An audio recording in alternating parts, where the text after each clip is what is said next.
She was born a farmer's daughter in 1840 in the Ashanti Kingdom. She became the woman who challenged an empire, led an army of 5,000 warriors, and forced the British to negotiate for freedom. This is the untold story of Yaa Asantewaa, Africa's most fearless queen. According to historical records from the Ashanti Royal Archives, Yaa Asantewaa was born in 1840 in Besease, Ghana, daughter of Kwaku Ampoma and Atapo. In an era when women's power was limited, she became a skilled farmer, a prosperous landowner who commanded respect through intelligence and determination. Her brother, Nana Akwasi Afrane Okpase, was ruler of Edweso. When he recognized her brilliance, he appointed her to the highest position a woman could achieve, Queen Mother. According to documented Ashanti history, this made her the gatekeeper of the Golden Stool, the sacred emblem of Ashanti unity and power. The Queen Mother was no ceremonial title. According to historical records, she was the second most powerful person in the entire kingdom. She advised the king. She selected the next king. She protected the nation's spiritual heart. Yaa Asantewaa held that weight. Then the British came. In 1896, according to historical documentation from the Gold Coast Colonial records, the British occupied Ashanti territory. They captured King Prempeh I and exiled him to the Seychelles Islands, thousands of miles away. They also exiled Yaa Asantewaa's grandson, a powerful leader she had personally appointed. The British demanded one thing: the Golden Stool. Not just a physical throne, but the spiritual soul of the Ashanti people. According to Ashanti oral tradition and scholarly research, the stool represented something the British could never understand: the unity, the power, the identity of an entire nation. The remaining Ashanti leaders met in secret to discuss what to do. They were afraid. They were uncertain. They debated endlessly. Yaa Asantewaa listened, and then she stood up. According to documented accounts preserved in the Speaking While Female Speech Bank and Ashanti historical records, Yaa Asantewaa delivered a speech that changed everything. She challenged the men directly, declaring, "If you, the chiefs of Asante, are going to behave like cowards and not fight, you should exchange your loincloths for my undergarments."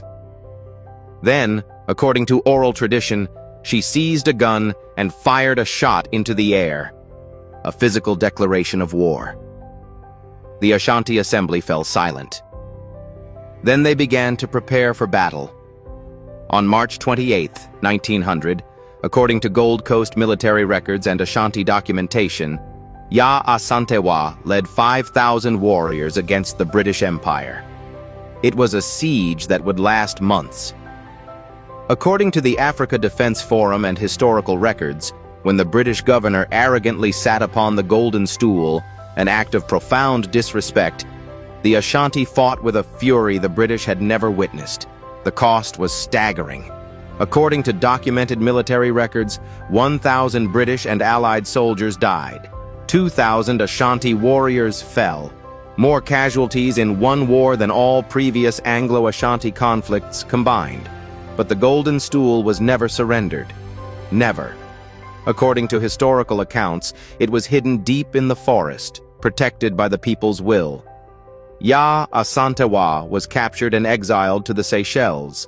She never returned home alive. She died in exile on October 17, 1921, exactly 81 years to the day she was born. But her spirit did return. According to documented Ashanti history, she had done something unprecedented. She became the first and only woman in Ashanti history to serve as war commander. She had challenged gender roles. She had inspired her people. She had forced the British to recognize her as an equal adversary. 57 years after her death in 1957, according to Ghana's official independence records, the Ashanti Kingdom, her people, became part of Ghana, the first sub-Saharan African nation to gain independence from colonial rule. Today, according to the Yaa Asantewaa Museum established in 2000, she is remembered as a symbol of resistance, courage, and the power of a woman's will to change history. Awards bearing her name honor women who embody her values. Schools teach her story to young girls. You can be fearless. You can lead armies. You can defy empires. Yaa Asantewaa understood something that leaders across centuries have struggled to learn. That power is not about strength alone. It's about the willingness to stand when others kneel. It's about honoring what matters more than life itself: your people, your heritage, your freedom. Her story was almost erased, almost forgotten, almost lost to history. But it wasn't. Because the Ashanti remembered. Because Ghana remembered. Because Africa remembered.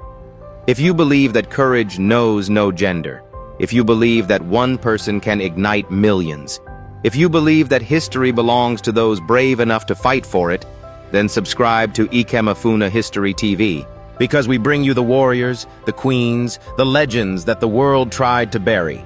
Like, share, and honor Yaa Asantewaa by ensuring her story never dies.